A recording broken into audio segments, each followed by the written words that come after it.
और अब आपको बताते हैं कि अतीक हत्याकांड का चित्रकूट कनेक्शन क्या सामने आया है।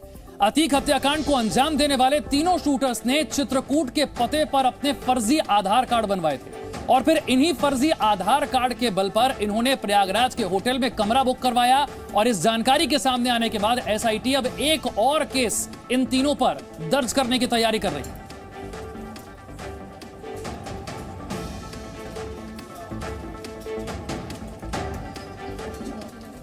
उमेश पाल हत्याकांड में आरोपी शाइस्ता परवीन इस हत्याकांड के बाद से फरार है। इस केस की आरोपी है। 50,000 रुपए का इस पर इनाम है, लेकिन अब तक पुलिस की गिरफ्त में यह नहीं आ पाई है। तो शाइस्ता को पकड़ने के लिए अब पुलिस की नई तैयारी, नई प्लानिंग क्या है? इनाम की राशि क्या बढ़ाने की तैयारी हो रही है शाइस्ता पर और उसके ठिकाने को लेकर, और क्या जानकारियां सामने आ रही हैं, ये आपको दिखाते हैं।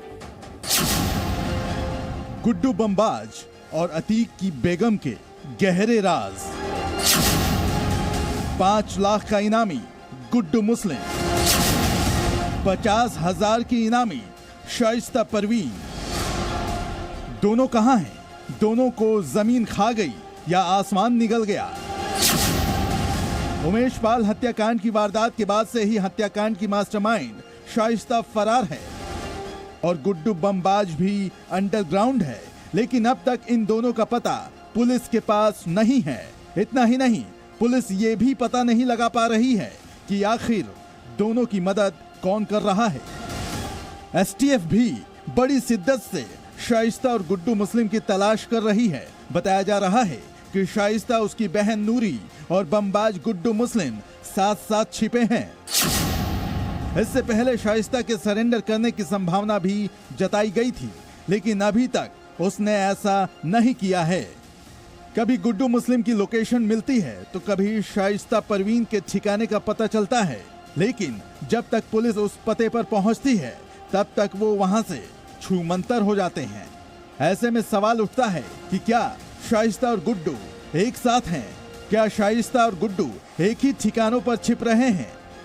जाहिर है इस सवाल का जवाब फिलहाल पुलिस के पास भी नहीं है। साथ ही ये भी खुलासा अब तक नहीं हो पाया है कि क्या गुड्डू और शाइस्ता यूपी में ही हैं या फिर किसी दूसरे राज्य में किसी दूसरे पते पर छिपे हुए हैं। मामला चाहे जो भी हो, लेकिन इतना तो साफ हो गया है कि दोनों के पीछे कोई शातिर दिमाग काम कर रहा है, तभी तो पुलिस के हाथ खाली हैं।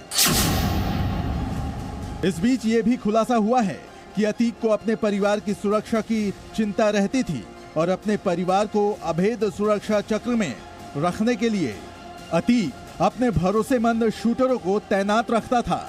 जानकारी के मुताबिक अतीक की फैमिली की सुरक्षा में कई चक्र थे।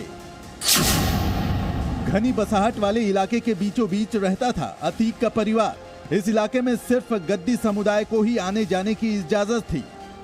हर 2 मकान के बाद सीसीटीवी कैमरे लगवाए गए थे। रोजाना सुबह शाम ड्रोन से इलाके की निगरानी होती थी। आसपास हर 3 मकान के बाद अतीक का एक गुर्गा था। एक ही एंट्री पॉइंट वाले मकानों से घिरा था पूरा इलाका। हथियार पैसा रखने वाले गुर्गों का परिवार 5 किलोमीटर तक फैला था। आसपास 8-8 घंटे के लिए मुखबिरों की ड्यूटी होती थी। जाहिर है अतीक के दुश्मन भी उस पर हमले की फिराक में रहते थे, लिहाजा वो अपने परिवार की सुरक्षा के पुख्ता प्लानिंग करता था। इधर अतीक और अशरफ हत्याकांड की जांच में रोजाना नए खुलासे हो रहे हैं। अतीक हत्याकांड उत्तर प्रदेश ही नहीं बल्कि आसपास के राज्यों में भी चर्चा में लगातार बना हुआ है। अब एसआईटी की पूछताछ में कुछ अहम जानकारी सामने आई है।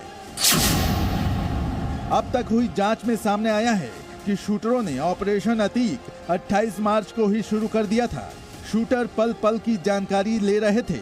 पुलिस कस्टडी रिमांड मंजूर होते ही तीनों शूटर प्रयागराज पहुंचे थे, जिसके बाद शूटर्स ने अतीक अशरफ के मर्डर के लिए व्हाट्सएप ग्रुप बनाया था। इस ग्रुप का नाम डबल ए रखा गया था।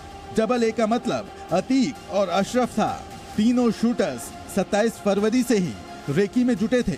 ग्रुप में 2 और लोगों को भी शामिल किया गया और 15 अप्रैल को अतीक अशरफ हत्याकांड के बाद ये ग्रुप डिलीट हो गया। जाहिर है ये तमाम खुलासे अलग हैं, लेकिन सबसे बड़ा सवाल अब भी ज्यों का त्यों बना हुआ है कि आखिर उमेश पाल मर्डर के बाद से लेकर अब तक शाइस्ता और गुड्डू मुस्लिम कहां हैं? शूटर साबित और कहां हैं अशरफ की पत्नी? क्या जल्द पुलिस इन सबको गिरफ्तार कर पाएगी या फिर पुलिस किसी और प्लानिंग में तो नहीं जुटी है? इस माफिया को मिट्टी में मिला देंगे। सरकार किसी है, दखलत में हो, ये माफिया हैं, इनको मिट्टी में मिलाने का काम करेंगे। ब्यूरो रिपोर्ट, जी मीडिया। Z News.